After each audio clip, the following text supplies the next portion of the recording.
We are going to start the chapter number 2, okay? That is representation of the earth. Clear है? Chapter number 2.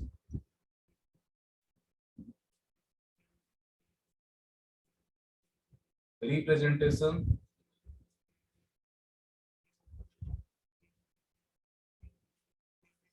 of the earth. Clear है? कोई दिक्कत किसी को? Chapter number 2 हम लोग शुरू कर रहे हैं. We are going to start the chapter number 2, that is representation of the earth. Chapter number 2. ठीक है. अर्थ के बारे में, अर्थ को हम समझेंगे कैसे, अर्थ पे क्या क्या चीज है, क्या क्या चीज नहीं है, इसको समझने के लिए हमें कोई रिप्रेजेंटेशन की तो जरूरत पड़ेगा ही पड़ेगा. क्लियर है? तो अर्थ के रिप्रेजेंटेशन के लिए समझिएगा कि जो एक ग्लोब, जो ग्लोब को एक रिप्रेजेंटेटिव के तौर पर, मॉडल, मतलब एक तरह से कह सकते हैं मॉडल के तौर पर, अर्थ का मॉडल के रूप में ग्लोब को बनाया गया ताकि हम लोग अर्थ के बारे में समझ सके. अर्थ पे क्या चीज है, कितने एरिया में क्या चीज मौजूद है, कितने एरिया में वाटर है, कितने एरिया में कॉन्टिनेंट है. क्लियर है? क्लियर है? With the help of longitude and latitudes, latitude और लॉन्गिट्यूड को बनाकर ग्लोब पर रिप्रेजेंट करके अर्थ का एक मॉडल तैयार किया गया, जिससे कि हम लोग इसको आसानी से समझ सकते हैं कि अर्थ कैसा है, वो दिखने में कैसा है, उसका इंक्लाइंड कैसा है. इंक्लाइंड का मतलब होता है झुका हुआ. अर्थ जो है आपका सीधा नहीं, अर्थ जो है ऐसे झुका हुआ है, मतलब इंक्लाइंड है. जो अपना अर्थ का जो ऑर्बिट, जिस ऑर्बिट पे अर्थ घूमता है, ये आप लोगों को पता है ना, ये सन हो गया और इसके चारों इधर चारों प्लेनेट घूमते हैं. तो ये क्या ऑर्बिट है, कहता है इमेजिनरी लाइन है जिसपे कि अर्थ जो है, अर्थ क्या करता है, रोटेट करता रहता है उस पे, क्या करता है, सॉरी रिवॉल्व करता है. क्या करता है? रिवॉल्यूशन करते रहता है सन के चारों ओर, अपने एक्सिस पर रोटेट करते हुए सन के चारों ओर रिवॉल्व करता है. ठीक है. तो इसी को हमें समझना है. रिप्रेजेंट जो अर्थ है, ये कैसा है, कैसा दिखने में, इसका रिप्रेजेंटेशन कैसा है, इसको हम लोग समझेंगे by the help of globe. Okay. फिर ग्लोब का यूज क्या है, ग्लोब के साथ साथ मैप के बारे में हम लोग डिस्कस करेंगे, मैप का क्या यूज है. ओके. और फिर आगे जो जो कंपोनेंट्स ऑफ मैप आ जाएगा, आप लोग प्रीवियस क्लास में पढ़ के आए हैं थोड़ा बहुत, प्रीवियस क्लास में आप लोगों ने थोड़ा बहुत पढ़ा है. क्लियर है? ऐसा नहीं कि आप लोगों को नया चीज बिल्कुल देखने को मिलेगा, प्रीवियस क्लास में आप लोगों ने इसको पढ़ा है. ठीक है. I am going to share the screen. Okay. And कोई भी स्टूडेंट जो है स्क्रीन को डिस्टर्ब नहीं करेगा.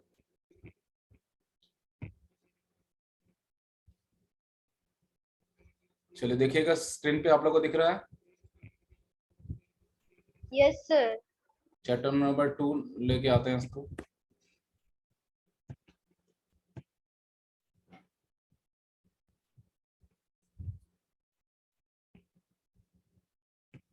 चलिए ठीक है. अब क्लियर है, कोई स्क्रीन को डिस्टर्ब नहीं करेगा. देखिए अब हम लोग स्टार्ट करते हैं. आपके सामने देखिए, यहाँ दिख रहा है मॉडल. ये जो मॉडल देख रहे हैं, ये क्या है? ये अर्थ का रिप्रेजेंटेशन करने के लिए ग्लोब का एक मॉडल बनाया है, ग्लोब बनाया गया है ताकि हम लोग आसानी से इसको अर्थ को समझ सकें. क्लियर है? स्टार्ट करते हैं chapter number 2, that is the representation of the अर्थ. देखिए यहाँ पे क्या कह रहा है, विद देखिएगा, कोई और अगर ज्वाइन करेगा तो हमको बताइएगा, क्योंकि पढ़ाते पढ़ाते अगर कोई और स्टूडेंट ज्वाइन करेगा तो हमको पता नहीं चल पाएगा. सो जो भी स्टूडेंट ज्वाइन करता है तो हमको बताइएगा, उसको ऐड कर देंगे. क्लियर है? आप लोग को दिख जाएगा, आप लोग थोड़ा देख लीजिए, चेक कर लीजिएगा. देखिए यहाँ पे बुक देखने की जरूरत नहीं है, आपके सामने पढ़ा हुआ है जो ये है, बाकी हम बोर्ड के आधार पर समझा देंगे. क्लियर है? आपके सामने पीडीएफ मौजूद है. बुक आप लोग अपना देखने की जरूरत नहीं है. ऐसे आप लोग बुक सामने रखिए, पेंसिल हाथ में रखिएगा जहां जरूरत होगा, और साथ में रफ कॉपी रखिएगा. रफ कॉपी सबके पास होना चाहिए ताकि जो अगर कुछ लिखवाएंगे तो उसको लिखिएगा. क्लियर है? चलिए स्टार्ट करते हैं. With the availability of actual photographs and picture, it has become clear that the earth is spherical in shape. क्या बोला जा रहा है? जो भी फोटोग्राफ्स हम लोग के पास मौजूद है, जो भी पिक्चर्स अर्थ का हमारे पास मौजूद है, उससे क्या पता चलता है कि अर्थ क्या है? स्फेरिकल है. क्या है? स्फेरिकल इन शेप है. अर्थ का क्या नाम है, अर्थ किस शेप में है? स्फेरिकल शेप में है. जो भी पिक्चर हमारे सामने मौजूद है, उसके आधार पर हमें यही पता चलता है कि अर्थ का शेप क्या है? स्फेरिकल है. ओके. स्फेरिकल का मतलब ये जो हमारा अर्थ है उसका शेप कैसा है, स्फेरिकल है। स्फेरिकल का मतलब क्या होता है, आप लोग मैथ्स में पढ़े हैं स्फेरिकल। स्फेरिकल आप लोगों ने मैथ्स में पढ़ा होगा, मतलब गोल गोल है। क्या है, गोल है। जो पिक्चर्स हमारे सामने मौजूद है उसके आधार पर ये गोल है। क्लियर है। आगे देखते हैं। In order to study the detail about the earth it is represented in different way. Earth के बारे में डिटेल स्टडी करने के लिए हमारे पास बहुत सारे तरीके हैं। ठीक है। The most popular ones are the representation in the form of globe and map. और सबसे इंपॉर्टेंट देखिए, पूछा जाता है क्वेश्चन, आप लोगों से पूछा जाएगा इन विच वे we are in which ways we are able to get the detail about the earth। तो आप बोल सकते हैं by the studying of globe and map, by the studying of globe and map we are able to get detail about the earth। clear है, कोई दिक्कत किसी को? by the help of studying globe and map we are able to get detail about the earth। clear है। तो globe is the model of the earth। देखिएगा यहाँ दोनों चीज समझिए। Globe is the model of the earth. Clear है। Globe को अर्थ का मॉडल के रूप में जाना जाता है। और मैप क्या है, मैप क्या है, अर्थ का रिप्रेजेंटेशन है किस पे, एक प्लेन पेपर पे। किस पे, प्लेन पेपर बोल सकते हैं, प्लेन सरफेस, चाहे कुछ भी हो। मैप क्या होता है, मैप का आप लोग को डेफिनेशन प्रीवियस क्लास में पढ़ाया गया था। Map it is a representation of any place, आप लोगों ने ये पढ़ा था। बट यहाँ पे आप बोल सकते हैं मैप के अगर अर्थ के अकॉर्डिंग डेफिनेशन देना होगा तो व्हाट इज मैप। फिर किसने किया, प्राग। जब मना किया कि स्क्रीन को कोई डिस्टर्ब नहीं करेगा तो समझ में नहीं आया आपको। चलिए हम लॉक कर देते हैं, आप लोग कर नहीं पाइएगा। चलिए आप कोई नहीं कर पाएगा। ठीक है। तो मैप ग्लोब का आपको डेफिनेशन बोलेगा तो क्या बोलेगा, व्हाट इज ग्लोब। ग्लोब के बारे में अगर डेफिनेशन आप लोग को बोला जाएगा क्या बोले, बोलिए Shashank. A globe is a model that represents the three-dimensional view of the earth. Very good. A globe is a model that represent the three-dimensional view of the earth. Very good. Clear है, लिख लीजिए, बाकी लोग लिख लीजिए। A globe is a model that represent। Nishant wait कीजिए, आप खुद अनम्यूट कर सकते हैं। निशांत अपने आप को अनम्यूट कीजिएगा, कुछ पूछना है तो लिखिएगा। इसका ग्लोब का डेफिनेशन लिखिएगा। A globe is a model which represent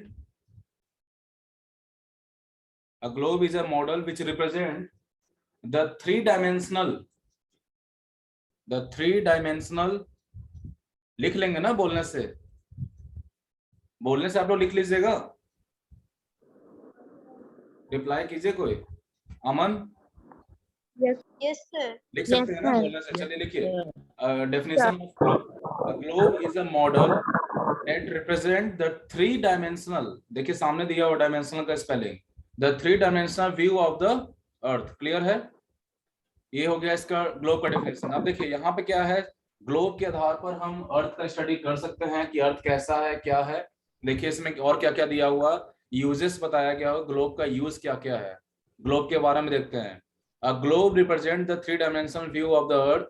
it shows the shape of the ocean and the continent correctly. मैंने अभी थोड़ी देर पहले बताया था कि अर्थ पे कितने एरिया में कॉन्टिनेंट्स मौजूद है, कितने एरिया में ओशियंस मौजूद हैं। ये हम आसानी से ग्लोब को स्टडी करते हुए पता लगा सकते हैं। We are able to get the detail और we are able to study in which area we are able to have the continents and we are able to have the ocean on the earth. Globe के आधार पर देखिए, ये जो देख रहे हैं, ये सामने पिक्चर देख रहे हैं ना, इसमें ब्लू कलर जो है वो ग्लोब का यहाँ पिक्चर देखिएगा। ये जो मॉडल है, ब्लू कलर आपको वाटर को शो कर रहा है, बाकी ये जो ब्राउन कलर और ये हल्का हल्का जो येलोइश लग रहा है, ये आपको क्या शो कर रहा है, ये कॉन्टिनेंट्स को शो कर रहा है। चारों तरफ ऐसा ही है, इसके थ्री-डायमेंशनल व्यू शो कर रहा है ना। तो इसके हर तरफ देखिएगा तो आपको यही दिखेगा, वाटर, जितने एरिया में वाटर मौजूद है उसको दिखाया गया है ब्लू कलर से, और बाकी ये ब्राउन कलर से। क्लियर है। It also shows the correct relation to one another as they are on the earth। यहाँ क्या कह रहा है कि करेक्ट रिलेशन को बताया गया, मतलब कितने एरिया में पानी मौजूद है, समझिएगा समझिए Voice is not. क्या आकांक्षा बोलिए। Sir, your voice is not coming. Voice is not coming. Sir, now your voice is coming. Okay when I थोड़ा सा दूरी होने के बाद थोड़ा हो जाता है प्रॉब्लम, बट समझिएगा हम समझाने के लिए बोर्ड की तरफ जाएंगे और बाकी आपको देखिए यहाँ क्या चीज है, ये वाला लाइन लिखेगा, it also shows there correct relation. किसका करेक्ट रिलेशन, कितने एरिया में कहाँ कॉन्टिनेंट है, कहाँ पे कॉन्टिनेंट। देखिए जो कॉन्टिनेंट्स है उसको ब्राउन कलर से दिखाया जाएगा, और जो देखिए ये भी ब्राउन है, और जो वाटर है उसको ब्लू कलर से दिखाया जाएगा। तो इन दोनों के बीच में रिलेशनशिप कैसा है, इन दोनों के बीच में कैसा रिलेशन है, कितना क्या रिलेशन है, ये भी हम इस ग्लोब की स्टडी करते हुए समझ सकते हैं। आगे देखिएगा, similarly the distances based on the scale and the direction of a place is fairly correct on the globe. इसी तरह डिफरेंट प्लेस के बीच में क्या डायरेक्शंस, कितना डिस्टेंस है, क्या डायरेक्शन है, ये भी हम लोग ग्लोब पे देख सकते हैं। मतलब कि इंडिया कहाँ पे मौजूद है, अमेरिका कहाँ पे मौजूद है, कोई भी देश किस एरिया में मौजूद है, किस डायरेक्शन में मौजूद है, आसानी से हम ग्लोब को स्टडी करते हुए फाइंड आउट कर सकते हैं। क्लियर है। A globe gives us better idea of parallels। देखिएगा यहाँ पे समझिएगा, दो चीजों का बात आ रहा है कि ग्लोब जो है हमें बेटर आइडिया प्रोवाइड करता है। किस चीज का, जो ग्लोब है, ग्लोब जो है वो हमें बेटर आइडिया प्रोवाइड करता है। किस चीज का, पैरेलल्स और मेरिडियंस का। समझिएगा यहाँ पे बात, यहाँ पे दो चीजें दी गई हैं, पैरेलल्स और मेरिडियंस। क्लियर है। लैटिट्यूड्स के बारे में दिया गया है यहाँ पे, और लॉन्गिट्यूड्स के बारे में दिया गया है। ठीक है। इसमें क्या है, जो लैटिट्यूड्स होते हैं उसको पैरेलल के नाम से भी जाना जाता है। जो लैटिट्यूड्स होते हैं they are also known as parallel. Clear है। Latitudes are known as parallel. इसी तरह लॉन्गिट्यूड्स को मेरिडियन के नाम से जाना जाता है। किस नाम से, क्वेश्चन आता है, क्वेश्चन इस तरह का आता है, which is known as the parallel. तो आपको वहां पे आंसर लिखना होगा latitudes are known as parallel. कैसे हम इसको समझा देंगे, आपको लैटिट्यूड्स को पैरेलल क्यों जाना जाता है इसको हम समझा देंगे, और लॉन्गिट्यूड्स को मेरिडियन क्यों बोला जाता है इसको हम समझा देंगे। क्लियर है। पैरेलल का मतलब तो आप लोग जानते हैं कि पैरेलल हम उसी को बोलते हैं जो कभी एक दूसरे को नहीं काटता है। क्लियर है। पैरेलल हम किसको बोलते हैं, जो कभी भी एक दूसरे को नहीं काटता है। मतलब जितने भी लैटिट्यूड्स है ना, वो कभी भी एक दूसरे को कहीं नहीं काटते हैं। देखिए इसको समझाने के लिए आप लोग यहाँ पे आइए। Now Shashank, are you able to listen my voice? Yes, sir. देखिएगा यहाँ पे समझिएगा, जो लैटिट्यूड्स और लॉन्गिट्यूड्स के बारे में थोड़ा समझना है, यहाँ देखिएगा। देखिए यहाँ पे चैप्टर नंबर 3 में हमको थोड़ा सा आना पड़ेगा इसके लिए, समझाने के लिए। चैप्टर 3 पे देखिएगा। चैप्टर 3 पे पेज नंबर आपका देख लीजिए। पेज नंबर क्या है, पेज नंबर आपका 21 पे देख लीजिए। चैप्टर 3 का पेज नंबर 21।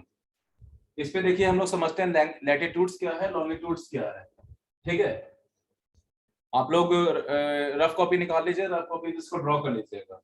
सबसे पहले सर्किल ये बनाइए, अर्थ का एक ये बना लिया हमने। क्लियर है। इसके बाद एक सेंटर में, सबसे सेंटर में एक इमेजिनरी लाइन है जिसको हम लोग इक्वेटर के नाम से जानते हैं। किसके नाम से, इक्वेटर के नाम से। अर्थ के सेंटर में एक इमेजिनरी लाइन है जिसको हम लोग इक्वेटर के नाम से जानते हैं। इक्वेटर, किस नाम से, इक्वेटर के नाम से। और इसका रिप्रेजेंटेशन कितना डिग्री पे होता है, 0 डिग्री पर। इसका जो रिप्रेजेंटेशन है इक्वेटर का वो 0 डिग्री पे है। क्लियर है। कोई दिक्कत किसी को। अर्थ का देखिए, अर्थ के सेंटर में, यहाँ पे देखिएगा, यहाँ पे अर्थ के सेंटर में एक इक्वेटर है। देखिए यहाँ पे इक्वेटर है जिसका रिप्रेजेंटेशन कितने डिग्री पे है, 0 डिग्री पे। क्लियर है। कोई दिक्कत किसी को। और इसके अलावा देखिए इसी तरह से बहुत सारे लैटिट्यूड्स यहाँ पे बने हुए हैं, बहुत सारे लैटिट्यूड्स बने हुए हैं जो कि कभी भी एक दूसरे को नहीं काटते हैं। ये देखिए बहुत सारे लैटिट्यूड्स बने हुए हैं जो कि कभी भी एक दूसरे को काटते नहीं है। ये हमेशा एक दूसरे के पैरेलल रहते हैं। ये हमेशा क्या रहते हैं, एक दूसरे के पैरेलल रहते हैं। पूरे चारों तरफ मौजूद है। इधर भी फ्रंट दिख रहा है आपको, ग्लोब पे देखिएगा तो इसको तीनों साइड में देख सकते हैं क्योंकि ग्लोब 3 डायमेंशनल व्यू प्रोवाइड करता है। तो देखिए कभी भी एक दूसरे को नहीं काट रहे, they are parallel to each other. Clear है। क्लियर है। तो लैटिट्यूड का डेफिनेशन लिख लीजिए। तो लैटिट्यूड क्या होता है? लैटिट्यूड का डेफिनेशन लिख लीजिएगा। व्हाट इज लैटिट्यूड लिखिएगा।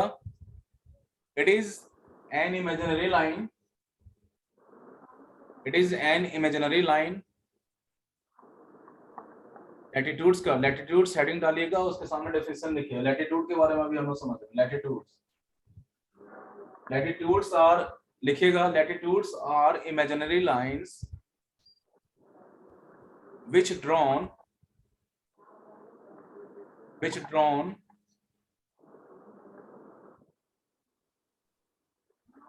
which drawn from west to east direction, which drawn from west to east direction. Latitudes are imaginary line which drawn from west to east. हमने west क्यों बोला? देखिए इधर west हो गया, इधर east हो गया। west से east की ओर इसका डायरेक्शन है। क्लियर है? इसका डायरेक्शन किधर है? west से east की ओर है। Latitudes are imaginary line which drawn from west to east direction on the globe. Clear है? On the globe. लॉन्गिट्यूड का लिख लीजिएगा डेफिनेशन। लॉन्गिट्यूड का डेफिनेशन लिखिएगा।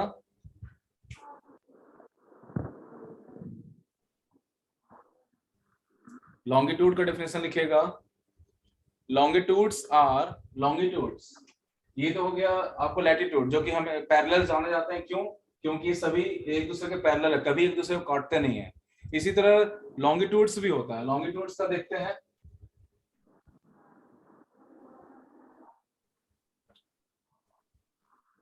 लॉन्गिट्यूड्स के बारे में समझिएगा। सेम ऐसा ही है।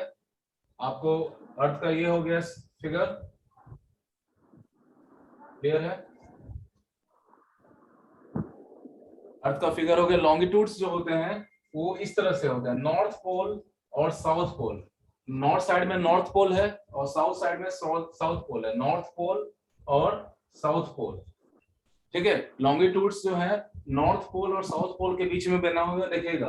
बीच में एक मेन लॉन्गिट्यूड्स के नाम से जाना जाता है, जिसको हम लोग टाइमलाइन के नाम से जानते हैं। किसके नाम से? टाइमलाइन के नाम से जानते हैं, इंटरनेशनल टाइमलाइन। अब देखिएगा इसी के ऐसे लॉन्गिट्यूड्स देखिए कैसे बन रहा है। यहां से बन रहा है, इधर आके ज्वाइंट हो रहा है, मतलब नॉर्थ पोल से स्टार्ट हो रहा है, साउथ पोल पे जाके ज्वाइन कर जा रहा है। ये सभी जो जितने भी लॉन्गिट्यूड्स हैं, they intersect each other on the pole, on the pole. Clear है? लॉन्गिट्यूड्स जो है सभी लॉन्गिट्यूड्स जो हैं एक दूसरे को पोल्स पर इंटरसेक्ट करते हैं। ये पैरेलल नहीं है। ये जो है लॉन्गिट्यूड्स जो होता है ये पैरेलल नहीं होता, they intersect each other on the pole. Clear है? तो लॉन्गिट्यूड का डेफिनेशन लिखिएगा। Longitudes are imaginary lines, longitudes are imaginary line, longitudes are imaginary line which drawn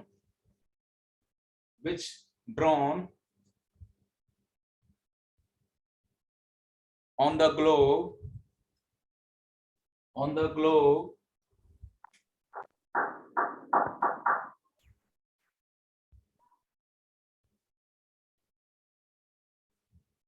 on the globe between the poles, between the poles, between the poles, POLES, between the poles का मतलब north pole और south पोल के बीच में। Clear है? North pole और south पोल के बीच में जो है लॉन्गिट्यूड्स को लॉन्गिट्यूड्स जो बना हुआ होता है, ये इमेजिनरी लाइन है। क्लियर है? इससे ज्यादा यहाँ भी समझने की जरूरत नहीं है, बाकी इसका डिटेल जो है हम लोग चैप्टर 3 में समझेंगे। बस यहाँ हमको डेफिनेशन बताना था क्यों पैरेलल हम लोग लैटिट्यूड को हम लोग क्यों पैरेलल बोलते हैं और इसको हम लोग मेरिडियन क्यों बोलते हैं। ये सभी को मेरिडियन के नाम से जाना जाता है, ठीक है? क्यों? क्योंकि ये जो बीच वाला जो लाइन है इसको प्राइम मेरिडियन बोलते हैं। क्या जो बीच वाला लाइन है उसको हम लोग क्या बोलते हैं? Prime meridian line. क्या बोलते हैं? Prime meridian. ये जो सेंटर में ये जो लाइन देख रहे हैं इसको हम लोग प्राइम मेरिडियन बोलते हैं। तो बाकी सारे लाइंस जो हैं वो भी मेरिडियंस के नाम से ही जाने जाते हैं। वापस से चैप्टर 2 पे आ जाइए। वापस से चैप्टर 2 पे आते हैं हम लोग, क्योंकि खाली डेफिनेशन समझने के लिए हम लोग चैप्टर 3 पे जाना पड़ा था।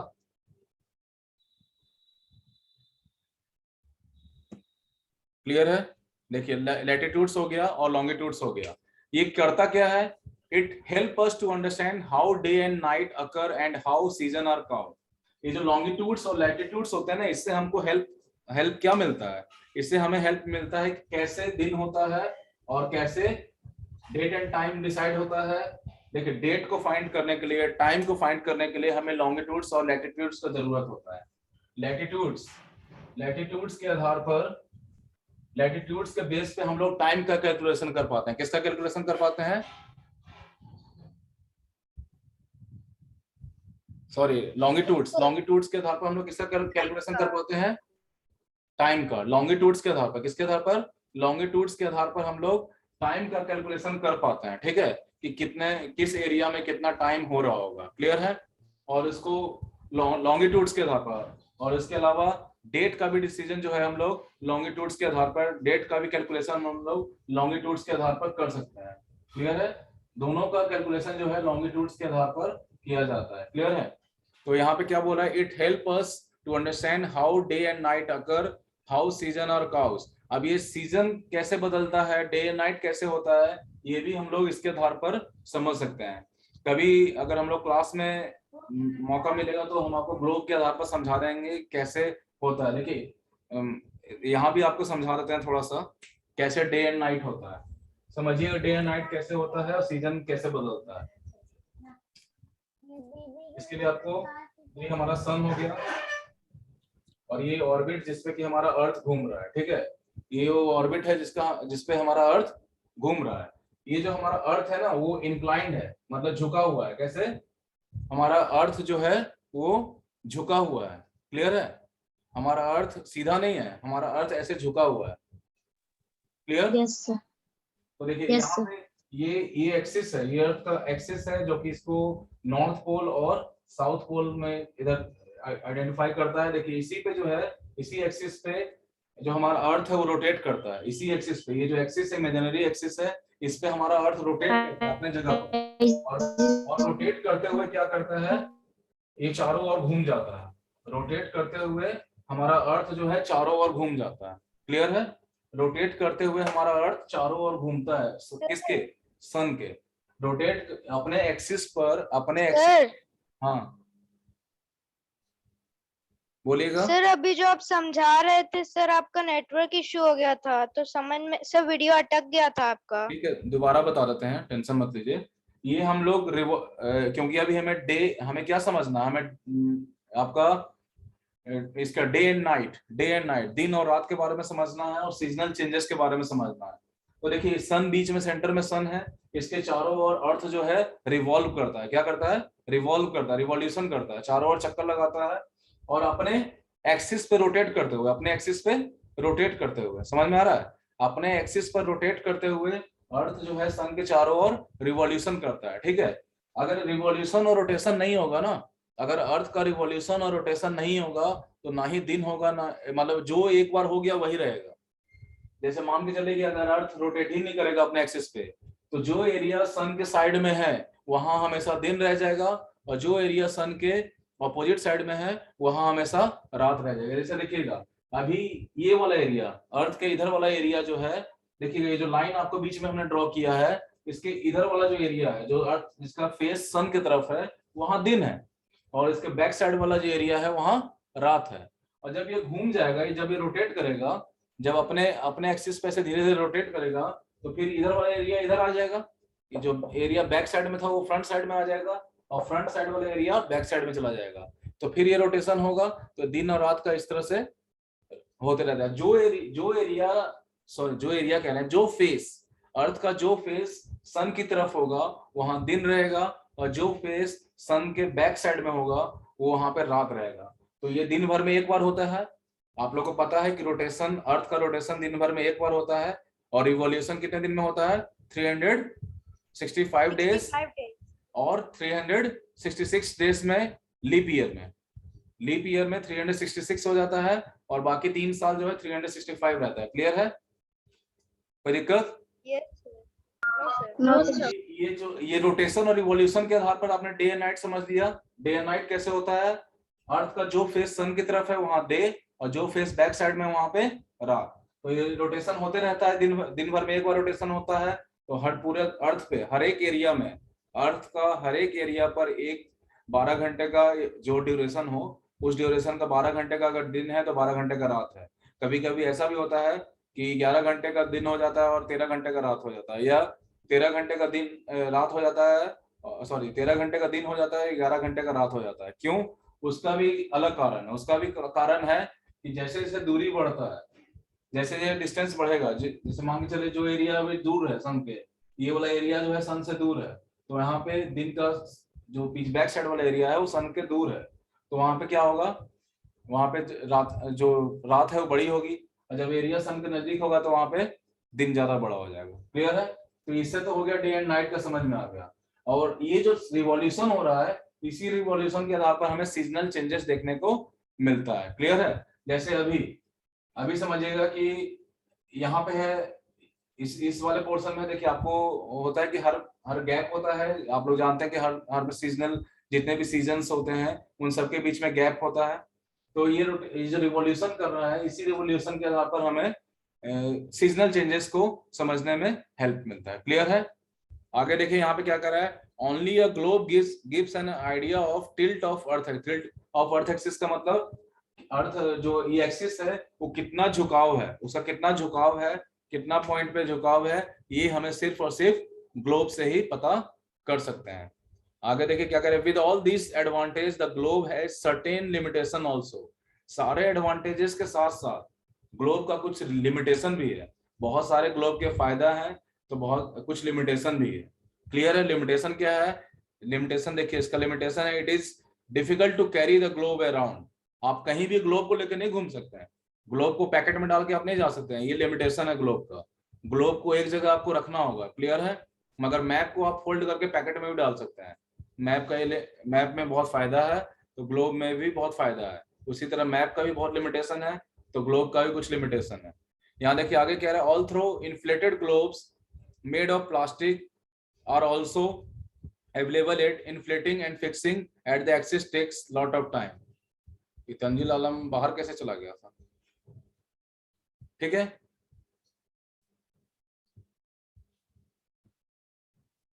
वीडियो दिख रहा है? Yes, sir. Yes, sir.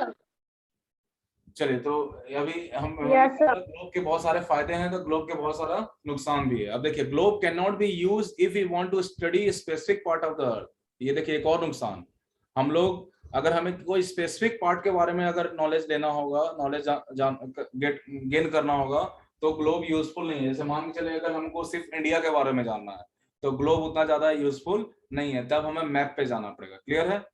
It does not show detail such as town, villages, road and railways. Globe कभी भी आपको रोडवेज के बारे में डिटेल नहीं देता है, गांव के बारे में डिटेल नहीं देता, टाउन्स के बारे में डिटेल नहीं देता है, रेलवे लाइन के बारे में डिटेल ग्लोब कभी नहीं देगा। ये सब कौन देगा? मैप देगा। ठीक है? आप ग्लोब को स्टडी करते हुए नहीं बता सकते हैं कि इंडिया में कितना गांव है। ठीक है?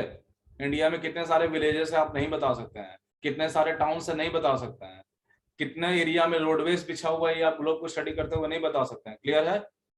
और इसी तरह रेलवे लाइन का, if you want to study a country, a state और a district, map is useful. अगर आप किसी कंट्री के बारे में नॉलेज गेन करना चाहते हैं, किसी स्टेट के बारे में नॉलेज गेन करना चाहते हैं, या किसी डिस्ट्रिक्ट के बारे में, तो आपको मैप पर जाना पड़ेगा, तब हमको मैप का जरूरत पड़ जाएगा। क्लियर है?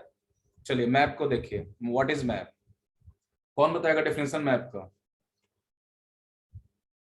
मैप का डेफिनेशन कौन बताएगा? Sir, can I say? बोलिए Shashank. I can say. A map is a drawing Sir, I of can the say. earth on a flat surface. ठीक है, very good.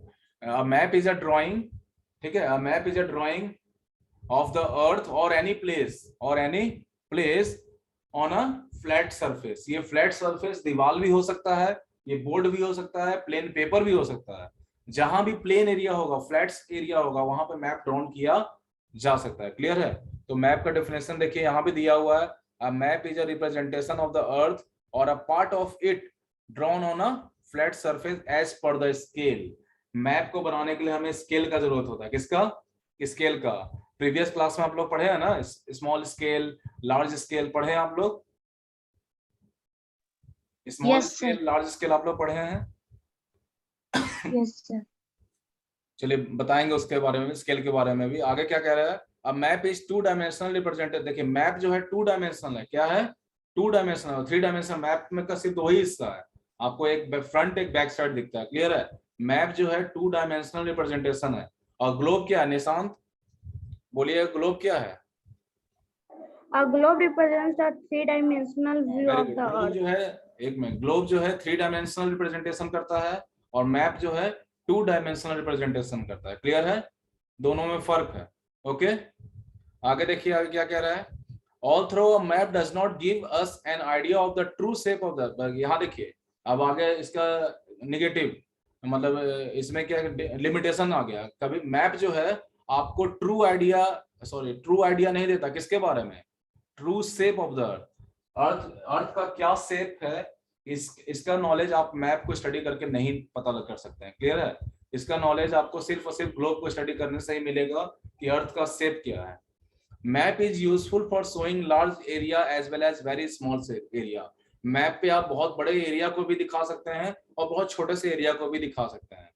Very minute detail can also be shown on a map. अगर आपको कुछ थोड़ा बहुत detail ही, मतलब एक आध मिनट का आपको डिटेल भी शो करना है तो आप मैप पे शो कर सकते हैं, क्लियर है। अब map for example a map can show several geographic natural and cultural elements such as mountain, hill, river, distribution of forest, rainfall, sources of irrigation, location of historical places, etc. Map पे इन सारे चीजों को आप आसानी से दिखा सकते हैं। Okay students, I think time is going to be end, so we will discuss the rest topic in the other class. Okay, if we have, if I will get the another arrangement, then I will discuss it. Okay, क्योंकि time खत्म होने वाला है तो पढ़ाते पढ़ाते खत्म हो जाएगा, उससे बेटर है कि हम लोग पहले ही रोक दें। होमवर्क क्या रहेगा, होमवर्क रहेगा कि मैप का यूजेस, मैप का यूजेस और लिमिटेशन